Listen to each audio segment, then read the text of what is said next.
Hi there, everyone. This is Catherine Tyndall with the Financial Advisors Want to Know. Today's episode, I have Simon Granner on with me. He's been in financial services since 2010. He sold his practice back in 2020 to shift into coaching advisors full-time on pricing, packaging, and positioning their advice for a fee.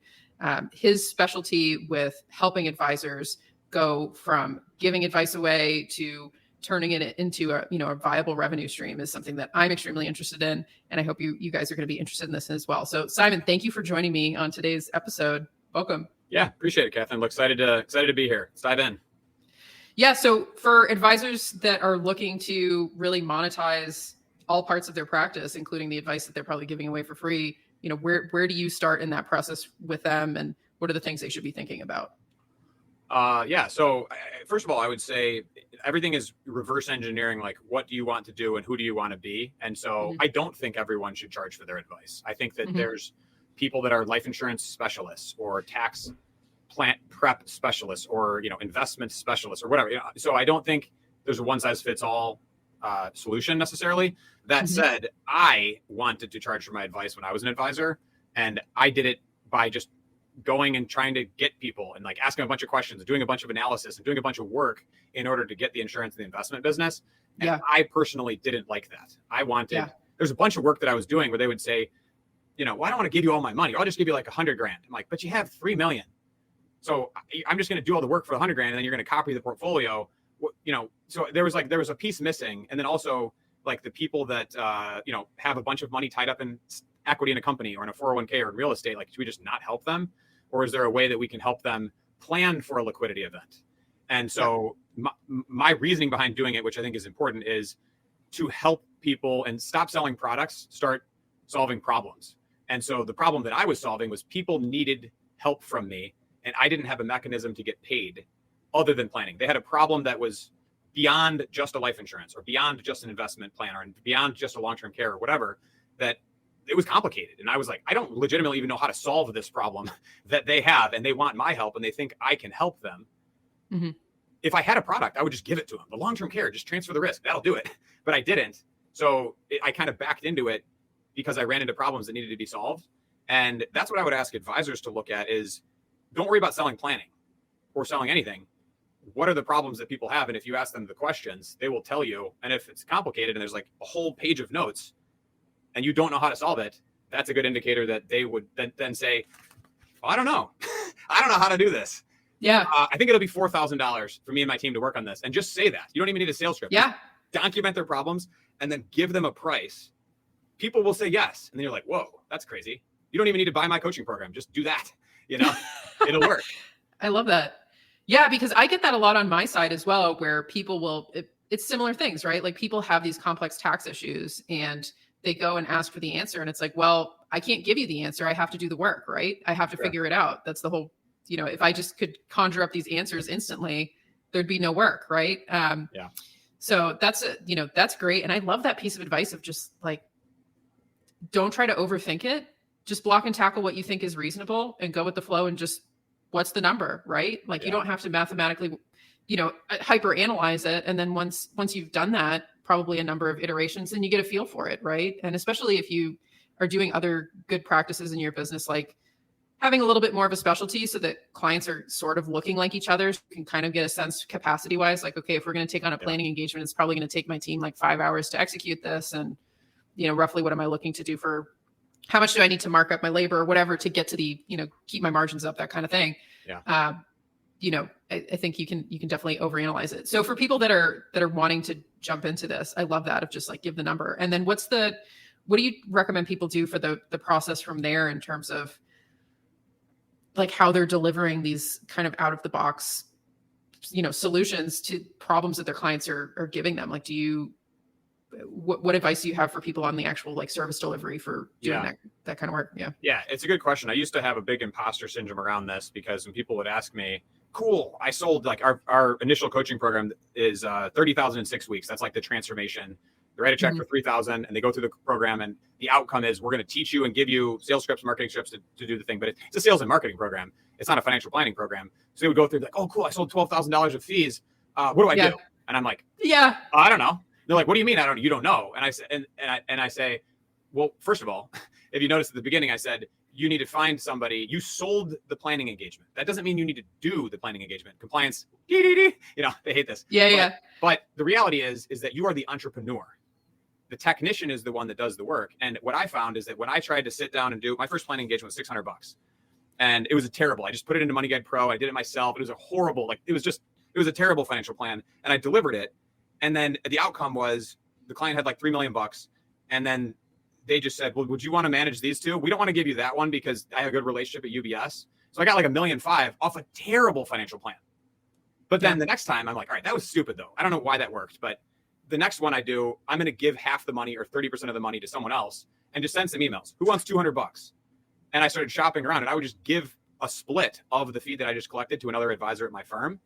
And I actually found out that advisors will work without a split of the fee because they can split the insurance of the investment. So I train advisors to be entrepreneurs because I never did any financial plans other than that first one. After that one, I called Micah and I said, do you want 20% of my business to be my financial planning manager? I'm going to sell a lot of these. And in my business now, I have an ops guy, I have a marketing guy, and I cast the vision, and then I hold my team accountable for delivering the outcome. No, that's bring it back, do it again.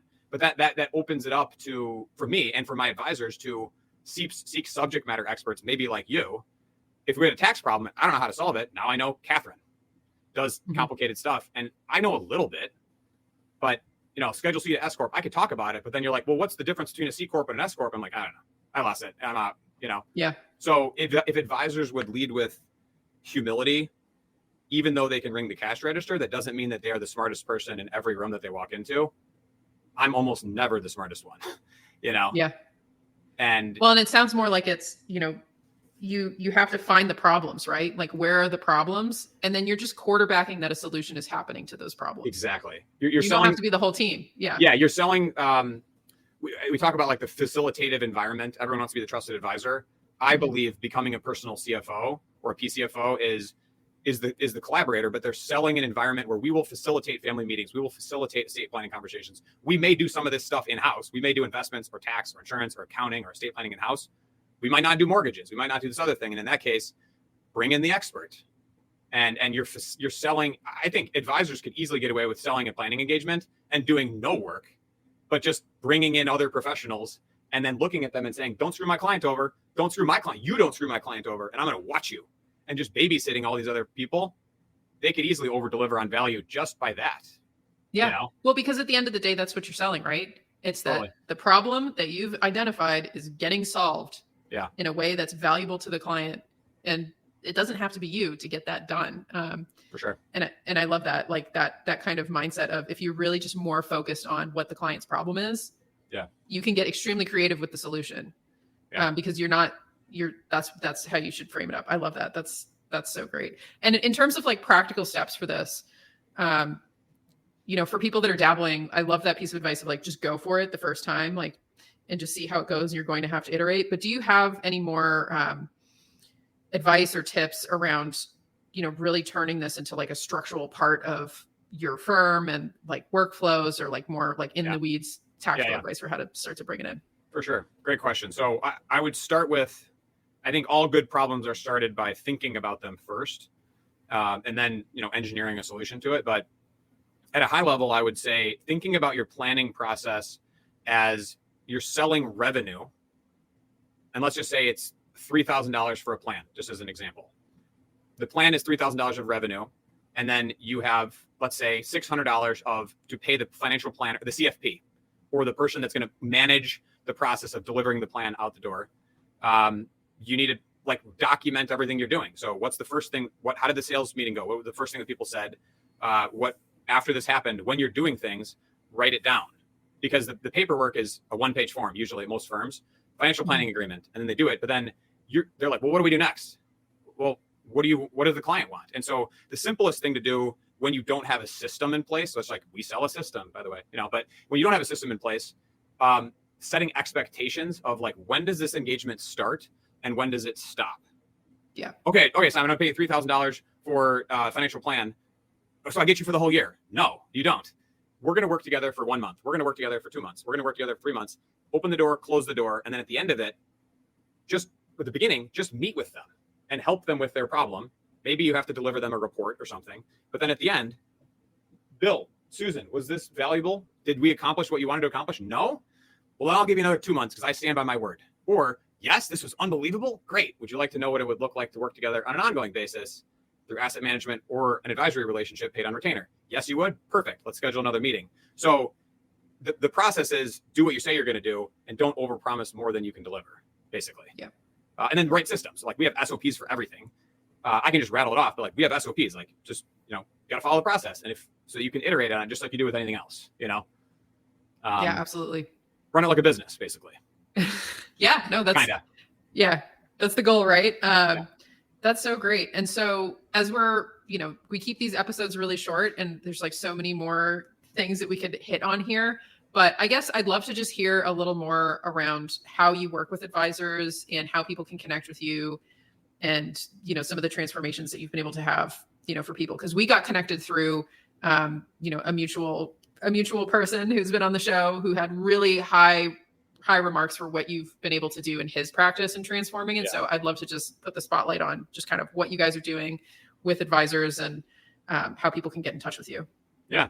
Yeah. So I don't know if we're allowed to mention his name, but everyone knows about him anyway. So pcfo.co is my website. You can go there. I'm pretty active on LinkedIn.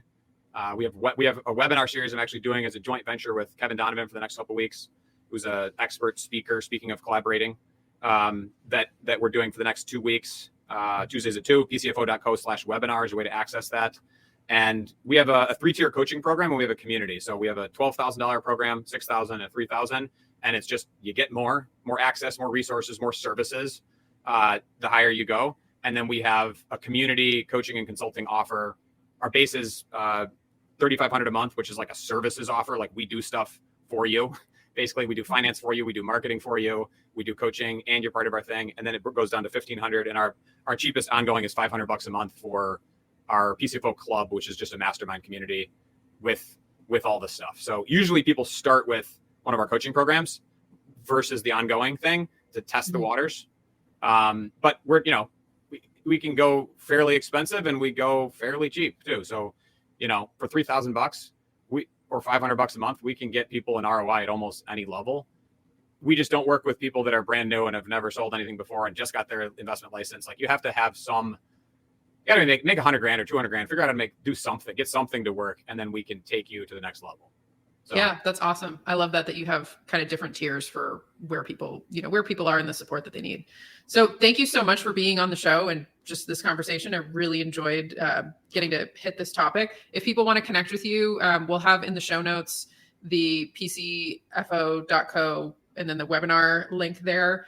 And then also just links to, LinkedIn connections, et cetera. So Thanks again for joining me, Simon. I really appreciate it. Appreciate you having me on. Thank you.